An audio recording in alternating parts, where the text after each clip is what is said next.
Good morning mga kawaw. Ngayon pong araw na ito, panibagong topic tayo.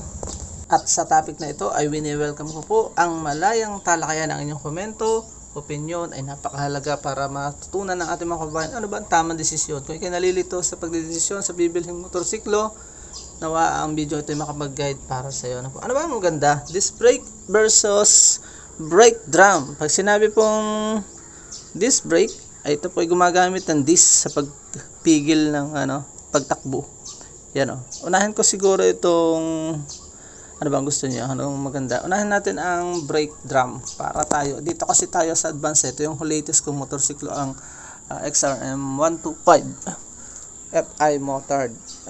Parehas yung disc brake ang unat huli. Punta muna tayo sa brake drum para tayo ay masundan din nyo at makapili kayo ng tamang makakapag-decide kayo ng tama. Ano po? Batay sa inyong conviction, matalinong pagpapasya. Ito po yung brake drum. Sa tatay ko po ito. Hindi na tayo lalayo. Ito yung sa unahan. Ito yung brake drum sa una. Honestly, nung ako yung nagka-motorsiklo nung dalawa yata akong halos maaksidente.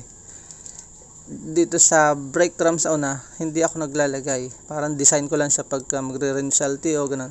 Bakit ko ginagawa yan? Unahin siguro natin yung advantage. Ang advantage po ng brake drum, hindi masyadong naglalak agad pagka dahan-dahan lang yung pagpreno niya. Yun yung kagandahan sa brake drum. Pagka maganda yung brake shoe na nakakalagay sa loob, yun yung napansin ko. May disadvantage din siya. Pagka yun ay kung malinis, kailangan mong brasin yung brake drum sa loob para hindi mag-lock. Ngayon, pag nagdumi, nadaplos, halos hindi naman magpreno. Yun yung may maintenance din siya. So, parehas lang yan. Mamaya ko paliliwanag yun sa disc brake. Ito po, ang disadvantage pa nito, isa pa, pagka hindi na bubuksan lalo sa unahan, nasisigpal siya sa loob at naglalak ng ganon, nako, bigla itong iikot hindi iikot, maglalak nga. At pag kinalas mo, makikita mo sigpal na sa loob, na-detach na dun sa original na lalagyan, yung brake shoe, brake pad, parang ganon. Yung brake shoe, yung tawag dito, yung nagkakapit mismo yung kulay brown o kulay gray o kulay yellow doon sa loob ng ating pong brake. Ngayon, puntahan po natin yung ilang pambagay dito. So, yun, pares lang siya. Pag tuluan ng langis sa loob, pagka nag-ano ka, ay hindi siya tatakbo, madudulas. Kailangan mo siyang brasin, sabunan. Yun, yung pang sa disadvantage, kinakalawang yung loob. So, dapat laging almost mga 3 months ay kailangan mong kalasin at hugasan, sabunan para hindi kalawangin. Ganon, bawal yung Kaya pag nagkakalas, ay dapat ay malinis yung ating basahan yung kamay natin. Pag wag malalahira ng oil, yun, binabras po yun. Ginagrinder ko pa nga minsan o nilalagay rin bakal para matanggal yung mga dumi. So yun po yung disadvantage.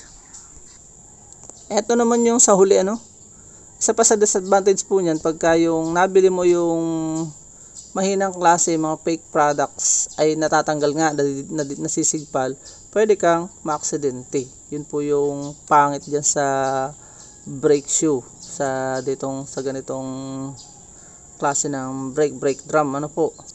At ang last na pinakaayaw na ayaw ko, yung lagi ka na lang mag-a-adjust kapag nahina na yung brake dito. Adjust hanggang sa lagari mo na ito dahil hindi na kaya ng pangkalas. Nakakabugnot, hassle yung yung pag-adjust niyan lagi. At ito po yung pinakahuli, kita nyo yan, natatanggal yung niyan, yung spring. Pagka yan ay hindi ayos ang konekton, ini-adjust yan. Minsan ay iilaw yan, kahit po yan yung nagbibigay ng signal sa tail light, para pagka nag-apply ka ng brake ay siya ng ilaw, magbibigay siya ng signal ng light, stop light. Pagka kinalawang yan, mayroon yan sa loob ditong mga gadget sa loob, hindi rin po yan gagana. So isipin mo yung napakaliit nito, bagamat asarado, pag kinalawang hindi mo pansin, mapapalit ka niyan, minsan natanggal yan, akala mo nakasignal ka, nagpepreno ka na, pwede kang mabangga sa puwitan. Yun ang napaka-risky sa ganitong klase ng brake. Mapapansin nyo, napakadami ng disadvantage pagka brake drum. Wala siyang ABS, minsan gagana yung preno, minsan dadaplos, napaka-risky niya. Minsan maglalak dahil nga natanggal na pala sa loob, or magdudulas dahil minsan nalagyan pala ng oil. Yun yung mga pangit dito sa brake drum. Puntahan naman po natin itong brake na ito, disc brake, Akala ko din dati, takot ako dahil dito nababalita ko, daming mga lasing na nagdadrive, isang tapak lang ay dito sa brake ay yung baliktad.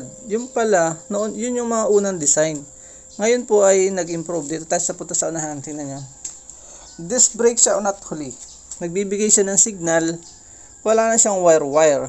Nakakonect na siya automatic doon sa loob. Internal yung wire niya. Hindi katulad dun dati kanina. Tapos, hindi po siya naglalak. Ngayon, yung mga design. Basta ganitong klaseng brand na maganda-gandang klase. Kung mahihinang motor, medyo matatakot ka talaga. Ito ay hindi. Para sa akin na hindi. Hindi ka matatakot. Anong ganda namang tingnan, Malinis siya. Ang disadvantage niya, itong motorsiklong ito sa sa XRM, medyo may nakalansing sa una. Pero nawawala daw naman. Siguro may kaunting naglalapat. Ang disadvantage din ito, nakaranas din ako, pag kinalas mo to, at napakaalman mo yung handbrake, ito, maglalak ito. Minsan naglalak yan. Yan ang danger din ito. Pag hindi mo na maintain yung kanyang oil, fluid, yung brake fluid pala, sorry. Ayun po. So, disclaimer, ako man hindi certified mechanic, expert sa motor, ay nagbibigay lang po tayo ng wisdom at choice sa inyo. Parehas siyang may risk, pero ito, ang disadvantage pa nito, kailangan mo siyang sabuyan palagi kasi nga yung mga dirt na nadikit dito, mga dumi, ay iikot. Pag pumasok doon, delikado siyang mag-as-as at yung brake pad nito sa loob ay magasgas. Pero sa akin, ilang buwan ko na itong ginagamit, nabili ko ito ng December. So ngayon po, January, February, March, April, May. So 5 buwan na, wala akong na-experience na i-pull brake ko not huli ay iikot. Yun yung experience ko. Doon sa brake drum ay talaga naman sayaw yung puwitan. So napaka-balance nito. Basta ang huling application mo dito is yung una. Pagtapak mo ng una, sabay tapak ng pisil ng kamay dito sa unahan, ay hindi ka mababaligtad. Napakadali, mas maganda ang kanyang full brake pagdating sa full brake. Wala siyang ABS, pero parang sa akin is templado na. Ang ABS, may danger pa yon. Sa sunod natin pag-usapan. Merong ito, hindi ko pa nahugasan pa siya na, kaya madumi. Yung minsan hindi nagana yung ABS, yun yung problema. Ito, sakto lang para sa akin. Dahil ito lang yung kaya din ang budget natin, kaya titipid po tayo. So yun lang, naway nakapagbigay ako ng kaalaman sa inyo mga kawaw, sa mga bibili pala ng motor. Naku, para sa akin. Basta, hindi naman sa pang down sa ibang brand ng motor is, dito ka sa branded talaga, huwag ka na magtipid. Pero kung kaya, yun lang kaya ng budget mo, at i-feedback mo ako kung sa mga mahinang klaseng motor ay ganun din yung performance nito. I believe may pagkakaiba. At saka, panghuli, so sabihin sa inyo, tingnan nyo yung mga kotse, mga 4 wheels, disc brake po yan. So nakita nyo ba na wala naman masyadong, at mabilis ang kanilang paghakap kasi nga yan yung naglalak doon. Ang laki ng kotse, ito maliit pero sakto lang. Ang problema nito, pag hindi mo nga chinecheck itong brake pad, lahat naman yan maintenance na kailangan chinecheck. Pagka nagpreno ka dyan ng mahaba, uusok yan. Sa kotse ganun din, mag-aapo yan. Dahil bakal sa bakal na yung magdidikit. Napaka mo naman kung hindi mo na-check yan. Siyempre sa paggamit mo pa lang, tutunog yan ng lagapa ka na kasi wala na palang brake pad. Chinecheck po yan. Pagka hindi na humahakab ng ayos, palitan mo lang yung brake shoe. Hindi ako pa maalam, kaya sa mekaniko yan papagawa pagka yung una. bibideo ko rin, ganun ang ginagawa ko, para sa susunod, kaya ko na, para mas safety, na alam ko ang sakit ng motorsiklo ko. Yun lang po mga kawaw, no? May natutunan kayo, at makadesisyon kayo na tama sa pagpili ng motorsiklo. Paalam, and God bless. Pakisubscribe po natin channel, at pakishare nitong video para magbigyan ng kaalaman ng ating mga kababayan, mga kawaw nating naghahanap ng motorsiklo mapagtitiwalaan. Ng buhay po kasi yan, nakasalalay ang preno sa buhay. Ang buhay natin sa preno, pagka siyempre panalangin po na huwag tayong aksidente.